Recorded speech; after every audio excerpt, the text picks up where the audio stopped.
যারা মানে চতুর্থ শ্রেণীর আছে বাংলাদেশ স্টুডেন্ট যারা আছে তাদের কথা যারা করতেছে তাদের তাতে অতি শীঘ্র নষ্ট হয়ে যাবে, আপনারা দেখতে পাবেন। Complete shutdown Rajshahi nursing college. বিস্তারিত থাকছে রাজশাহী থেকে লিয়াকত হোসেনের প্রতিবেদনে। অধ্যক্ষ নিয়োগের এক দফা দাবিতে Rajshahi nursing college complete shutdown ঘোষণা করা হয়েছে।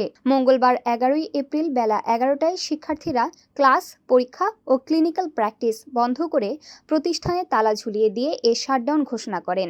এদিনও শিক্ষার্থীদের কর্মসূচিতে সংহতি প্রকাশ করে রাজশাহী মেডিকেল বিশ্ববিদ্যালয়ের নার্সিং অনুষদের শিক্ষার্থীদের নিয়ে গঠিত স্বেচ্ছাসেবী সংগঠন ব্রাইট লাইফ ভলান্টিয়ার্স, এতে সংগঠনটির সাবেক সহ সাংগঠনিক সম্পাদক ইকবাল মাহমুদ, সদস্য তানজিদ হাসান এবং মেহেদি হাসান সহ আরও অনেকে উপস্থিত ছিলেন।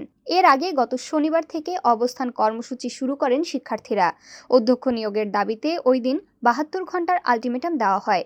সোমবার ছিল আলটিমেটামের শেষ দিন। বিকেল পর্যন্ত নার্সিং অধিদপ্তর থেকে অধ্যক্ষ নিয়োগ করে প্রজ্ঞাপন না আসায় কঠোর কর্মসূচির কথা জানান শিক্ষার্থীরা।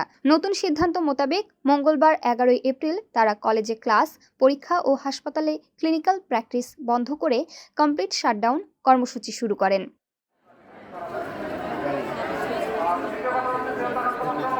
শিক্ষার্থীরা জানান, প্রায় 3 মাস থেকে কলেজে অধ্যক্ষ না থাকায় প্রতিষ্ঠানটিতে অচলাবস্থা তৈরি হয়েছে। সেজন্য অবিলম্বে অধ্যক্ষ নিয়োগ দেওয়া প্রয়োজন।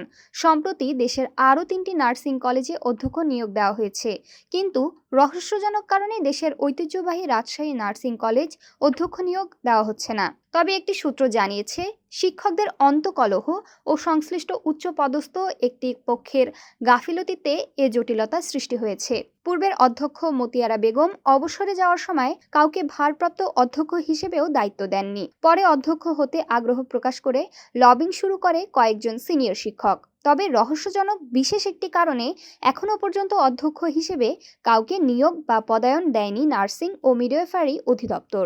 আমরা যখনই কোনো কিছু নিয়ে যাই, আসলে প্রিন্সিপাল না থাকার কারণে সবকিছুই ব্যাহত হচ্ছে। কলেজে যে অবস্থান কর্মসূচি বলেন, তারপরে হচ্ছে বিশৃঙ্খলা, সবকিছুই কিন্তু বিশৃঙ্খলাময় হয়ে যাচ্ছে। এক কথায় আমাদের কলেজ অচল অবস্থায়। এজন্য আমরা 3 দিনের আলটিমেটাম দিছি। এই 3 দিনের মধ্যে আমরা চাই যে আমাদের প্রিন্সিপাল নিয়োগ হয়ে যাক রাজশাহী নার্সিং কলেজে।